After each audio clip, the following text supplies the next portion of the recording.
Hello everyone, welcome to our channel career talks. आज के session में डिस्कस करेंगे हम लोग एनवायरमेंट से रिलेटेड एक इम्पोर्टेंट टॉपिक, जिस टॉपिक का नाम है biological diversity amendment bill 2021। Recently में पार्लियामेंट में इस बिल को प्रेजेंट किया गया और इस बिल का एम और पर्पस है बायोलॉजिकल डाइवर्सिटी एक्ट 2002 में चेंज लेकर के आना।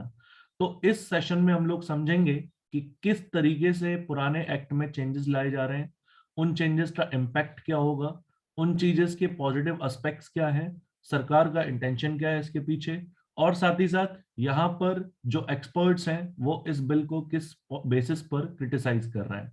तो चलिए स्टार्ट करते हैं हम लोग आपने अपने आज के सेशन को और समझते हैं बायोलॉजिकल डाइवर्सिटी अमेंडमेंट बिल 2021 को। तो देखो, बायोलॉजिकल डाइवर्सिटी की बात जब हम लोग करते हैं तो इसमें जितने भी आपके फ्लोरा हैं, जितने भी आपके फौना हैं एक लैंडस्केप के अंदर, उन सभी को काउंट किया जाता है। यानी जितने भी एनिमल्स, जितने भी प्लांट्स हैं, सभी को यहाँ पर बायोलॉजिकल डाइवर्सिटी का पार्ट माना जाता है। तो इसी को प्रोटेक्ट करने के लिए ग्लोबल लेवल पर जो सबसे बड़ा यहाँ पर कन्वेंशन काम करता है, इस कन्वेंशन का नाम है UNCBD, united nation convention on biodiversity, biological diversity. United nation convention on biological diversity जो इस्टेब्लिश किया गया था, उसने कुछ सर्टेन प्रिंसिपल्स यहाँ पर डिसाइड किए थे पूरे पार्टिसिपेटिंग मेंबर्स के लिए कि किस तरीके से अपने डोमेस्टिक लेवल पे वो बायोलॉजिकल डाइवर्सिटी को प्रोटेक्ट करेंगे। तो उसी में यूएनसीवीडी ने तीन प्रिंसिपल्स यहाँ पे डिसाइड किए थे। कौन से तीन प्रिंसिपल्स? सबसे पहला प्रिंसिपल कि conservation of biological diversity at any cost. Biological diversity को कंजर्व करना है, उसके लिए चाहे पेनल्टी लगाना पड़े, चाहे डोमेस्टिक लेवल पे लॉ इंप्लीमेंट करना पड़े, कंजर्वेशन इज मस्ट। लेकिन यहाँ पर बायोलॉजिकल डाइवर्सिटी में पाए जाने वाले रिसोर्सेज को बैन करने की बात नहीं करता है यहाँ पर यूएनसीबीडी। वो कहता है कि इसके जितने भी कंपोनेंट्स हैं उसका यूज ह्यूमन कर सकता है। ह्यूमन की मूवमेंट को रिस्ट्रिक्ट करने की बात नहीं करता है बायोलॉजिकल डाइवर्स रीजन में। वो कहता है कि जो ह्यूमन यहाँ पर बायोलॉजिकल जो डाइवर्सिटी है उसके अंदर के जितने डिफरेंट कंपोनेंट्स है उसका यूज तो करे, बट सस्टेनेबल मैनर में यूज करे। सस्टेनेबल मैनर में यूज करने का मतलब है कि उसकी प्रेजेंट नीड्स भी फुलफिल हो पाए और आगे आने वाले जनरेशन की नीड्स भी कॉम्प्रोमाइज ना हो। तो इसको कहते हैं हम लोग sustainable use of its components. तो यूएनसीबीडी सेकंड इस प्रिंसिपल को प्रमोट करता है। और तीसरी बात यूएनसीबीडी जो प्रमोट करता है वो कहता है कि जितना भी बायोलॉजिकल रिसोर्सेस और बायोलॉजिकल डाइवर्सिटी के कॉन्टेक्स्ट में जो भी नॉलेज प्राप्त हो रही है, उससे होने वाला किसी भी प्रकार का कमर्शियल बेनिफिट, उस कमर्शियल बेनिफिट को फेयर और इक्विटेबल वे में शेयर किया जाना चाहिए उस कम्युनिटी के साथ, जो कम्युनिटी उस बायोलॉजिकल डाइवर्सिटी को जिसने प्रोटेक्ट करके रखा हुआ है, जिस जो कम्युनिटी उस बायोलॉजिकल डाइवर्सिटी वाले रीजन में प्रेजेंट है, उसके साथ फेयर और इक्विटेबल मैनर में उस बेनिफिट्स को शेयर किया जाना चाहिए। तो यूएनसीबीडी ने अपने पार्टिसिपेटिंग मेंबर्स को फोर्स किया था कि भाई इस तरीके से आप बायोडाइवर्सिटी को प्रोटेक्ट करने के लिए अपने देश में डोमेस्टिक लेवल पे आप इम्प्लीमेंटेशन कीजिए। तो उसी कॉन्टेक्स्ट में इंडिया ने पास किया था बायोलॉजिकल डाइवर्सिटी एक्ट 2002 और इन्हीं सेम प्रिंसिपल्स को इस एक्ट में अपना लिया था। इसी में जो आप तीसरा ये प्रिंसिपल देख रहे हैं, fair and equitable sharing of benefits का, इसे लाया गया था नगोया प्रोटोकॉल के दौरान। और इसको कहा जा रहा था कि जो इंडिजिनस और लोकल कम्युनिटीज हैं उनको भी बेनिफिट मिल पाए बायोलॉजिकल जो रिसोर्सेस हैं उनका एक्सप्लोटेशन करने के बाद, उनका कमर्शियल यूटिलाइजेशन होने के बाद। तो इस प्रिंसिपल को नगोया प्रोटोकॉल ने सेट किया था 2010 के आसपास, जापान में जब ये मीटिंग हुई थी। तो साथ ही साथ नगोया प्रोटोकॉल में ये भी बात कही गई थी कि कोई भी इंडियन या फॉरेन कंपनी या कोई भी इंडिविजुअल बायोलॉजिकल रिसोर्सेस जो है उसको एक्सेस करने की कोशिश करता है, चाहे वो मेडिसिनल प्लांट हो, चाहे उससे रिलेटेड कोई एसोसिएटेड नॉलेज हो, तो उसको प्रायर कंसेंट लेना पड़ेगा नेशनल बायोडाइवर्सिटी बोर्ड से। देखो, जो बायोडाइवर्सिटी का मैनेजमेंट इंडिया में किया जाता है वो 3 टायर लेवल पे किया जाता है। सबसे ऊपर होती है अपनी NBA, national biodiversity board act को जो मैनेज करती है, उसमें आप कह लो नेशनल बायोडाइवर्सिटी अथॉरिटी है ये। फिर नेशनल बायोडाइवर्सिटी अथॉरिटी के नीचे काम करती है आपकी एसबीए, स्टेट बायोडाइवर्सिटी अथॉरिटी इनको कहते हैं, राइट। और एसबीए के नीचे आपकी लोअर लेवल पे काम करती है बीएमसी, ठीक है। बीएमसी का काम है रिसोर्सेज को लोकल लेवल पे आइडेंटिफाई करना और लोकल लेवल पे आइडेंटिफाई करते हुए यहाँ पर ये इंश्योर करना कि जो कम्युनिटीज हैं उन कम्युनिटीज को पूरी तरीके से इंफॉर्मेशन प्रोवाइड करवाई जाए, उन कम्युनिटीज को बताया जाए पूरी तरीके से कि भाई जो भी प्रोजेक्ट्स आ रहे हैं इस एरिया में, या कोई भी कंपनी आपके किसी भी रिसोर्सेज का एक्सप्लॉयटेशन अगर करना चाहती है, कमर्शियल यूटिलाइजेशन अगर करना चाहती है, तो फिर यहाँ पर उस कंपनी को आप मंजूरी देंगे कि नहीं देंगे, आप अपने डिस्कशन करके हमें बताइए। बीएमसी का काम होता है ये इंश्योर करना। साथ ही साथ बीएमसी का काम ये भी होता है कि मैपिंग करना कौन कौन से रिसोर्सेज प्रेजेंट है एक रीजन के अराउंड, और साथ ही साथ बीएमसी का ये भी काम होता है कि जो स्टेक होल्डर्स हैं उन रिसोर्सेज के कॉन्टेक्स्ट में, यानी कि जो इंडिजिनस और लोकल कम्युनिटी है, उनको हर इंफॉर्मेशन, एक एक इंफॉर्मेशन लोकल लैंग्वेज में ट्रांसलेट करके फिर उन तक पहुंचाना कि अगर यहाँ पे कंपनी आती है तो उसका इम्पैक्ट क्या पड़ सकता है और कंपनी यहाँ पे करने क्या जा रही है, ये सारी बातें कम्युनिकेट करना, ताकि इन्फॉर्म्ड होने के बाद वहां की कम्युनिटी प्रॉपर डिसीजन ले पाए कि भाई वो अपने क्षेत्र में बायोलॉजिकल रिसोर्सेज का इस्तेमाल कमर्शियल पर्पज से करना चाहते हैं या नहीं करना चाहते। तो इसी प्रिंसिपल को कहते हैं प्रायर कंसेंट प्रिंसिपल।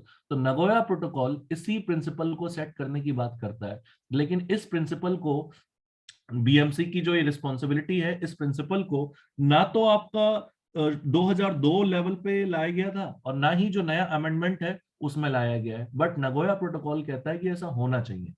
अब बीएमसी का फंक्शन मैंने आपको बताया, इसका दो काम है, एक रिसोर्सेज की मैपिंग करना, दूसरा कम्युनिटी के साथ कम्युनिकेट करना उन रिसोर्सेज को लेकर के, और अगर कमर्शियल यूटिलाइजेशन होना है उनका, तो स्टेक होल्डर्स यानी कि जो कम्युनिटी है उनको प्रायरली इन्फॉर्म्ड करना।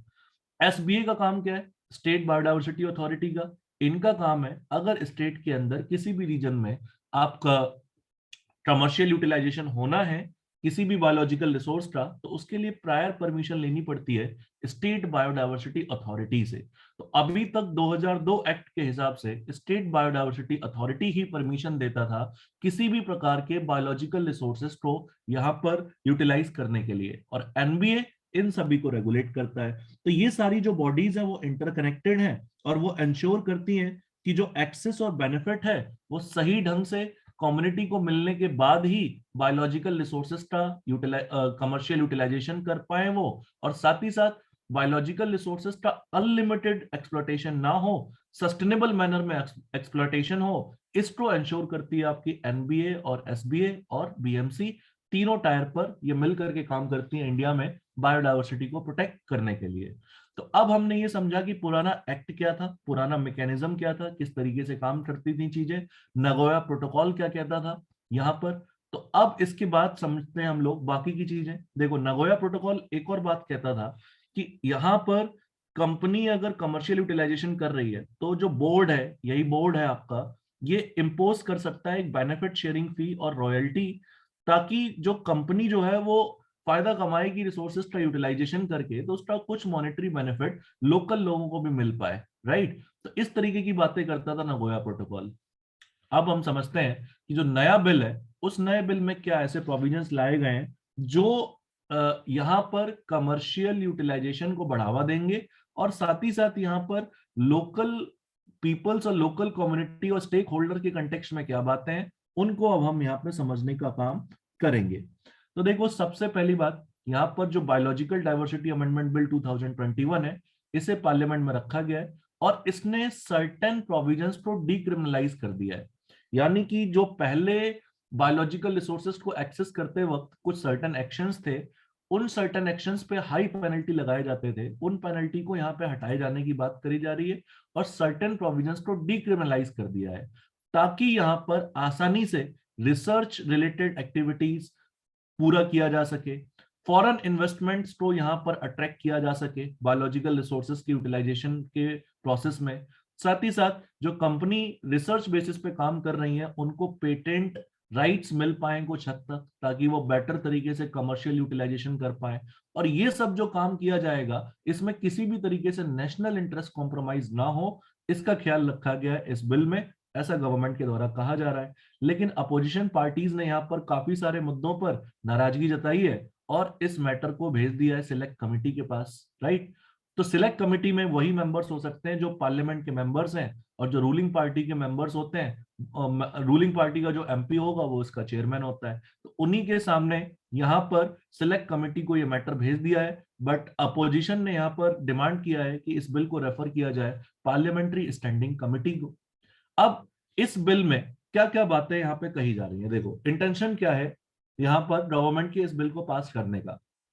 गवर्नमेंट का यहाँ पे कहना था कि 2002 का जो एक्ट है उसके अंतर्गत काफी सारे हैवी कॉम्प्लायंस बर्डन जो है वो झेलने को मिल रहे थे। इस वजह से हम बायोलॉजिकल रिसोर्सेज का स्मार्ट और बेटर वे में यूटिलाइजेशन कर नहीं पा रहे थे। तो उसी कॉम्प्लायंस बर्डन को यहाँ पर ईज करने के लिए इस अमेंडमेंट को करना जरूरी था, ताकि जो इंडियन मेडिसिन प्रैक्टिशनर्स हैं, सीड सेक्टर है, इंडस्ट्री सेक्टर है, रिसर्च करने वाले जो लोग हैं, वो एक तरीके से कोलैबोरेटिव रिसर्च कर पाए और कोलैबोरेटिव तरीके से इस क्षेत्र में इन्वेस्टमेंट कर पाए, ताकि हम बायोलॉजिकल रिसोर्सेज का बेटर यूटिलाइजेशन करके उसका बेटर कमर्शियल गेन रिसीव कर पाए और उसके अकॉर्डिंग कम्युनिटी को भी लाभ मिल पाए। ये इंटेंट है बायोलॉजिकल डाइवर्सिटी एक्ट 2002 को अमेंड करने का। साथ ही साथ इसका एम ये भी है कि जो इंडियन रिसर्चर्स हैं वो इस क्षेत्र में रिसोर्सेज के कॉन्टेक्स्ट में अपने रिसर्च को बढ़ाए, और अगर वो कुछ यूनिक पाते हैं तो उनको पेटेंटिंग के लिए भी एनकरेज करता है ये biological diversity act amendment bill 2021। साथ ही साथ यहाँ पे ये भी कहा जा रहा है कि इस बिल के पास होने के बाद जो वाइल्ड मेडिसिनल प्लांट्स हैं उनके ऊपर प्रेशर रिड्यूस करके जो मेडिसिनल प्लांट्स हैं उनकी कल्टीवेशन बढ़ाई जाएगी। मतलब ये है कि देखो अभी मेडिसिन बनाने के लिए biology wild medicine as a biological resource को एक्सेस किया जाता है, लेकिन वाइल्ड मेडिसिन के ऊपर इस वजह से बहुत ज्यादा प्रेशर आ जाता है क्योंकि उसका रोल बहुत बड़ा है इंडियन मेडिकल इंडस्ट्री में। तो यहाँ पर वाइल्ड मेडिसिन को छोड़ करके यहाँ पे अब बात करी जा रही है कि जो मेडिसिन हैं उन मेडिसिन से रिलेटेड जो प्लांट्स हैं उनका कल्टीवेशन किया जाएगा, उनकी प्रॉपर खेती करी जाएगी, ताकि यहाँ पर जो वाइल्ड मेडिसिन प्लांट्स हैं उनके ऊपर प्रेशर ना बढ़े। इस कल्टीवेशन को भी प्रमोट करता है यहाँ पर ये नया अमेंडमेंट बिल, जिस बिल का नाम है बायोलॉजिकल डाइवर्सिटी अमेंडमेंट बिल 2021। यहाँ पर ये कहा जा रहा है कि इस बिल के पास होने के बाद जो जैसे आपके इंडियन मेडिसिन सेक्टर है जिसमें जैसे एक इंपॉर्टेंट कॉन्सेप्ट है आयुष का कॉन्सेप्ट, जिसे भारत सरकार प्रमोट करती है, तो आयुष प्रैक्टिशनर्स को काफी बार यहाँ पर स्टेट बायोडाइवर्सिटी बोर्ड से या बायोडाइवर्सिटी अथॉरिटी से परमिशन लेनी पड़ती थी, ताकि वो बायोलॉजिकल रिसोर्सेज को एक्सेस कर सकें और नॉलेज को एक्सेस कर सकें।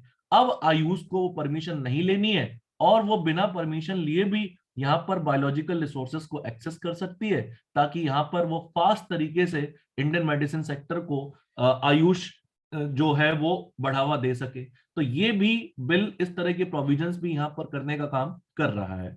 साथ ही साथ यहाँ पर बायोलॉजिकल रिसर्च के अंदर किस तरीके से पेटेंट प्रोसेस को या फिर किस तरीके से यहाँ पर नगोया प्रोटोकॉल को बिना कॉम्प्रोमाइज किए फास्ट ट्रैकिंग रिसर्च को इंश्योर किया जा सके, उसके ऊपर भी फोकस करता है यहाँ पर ये अमेंडमेंट बिल, ताकि ओवरऑल इंडियन मेडिसिन सिस्टम जो है उसको बूस्ट मिल पाए एक तरीके से।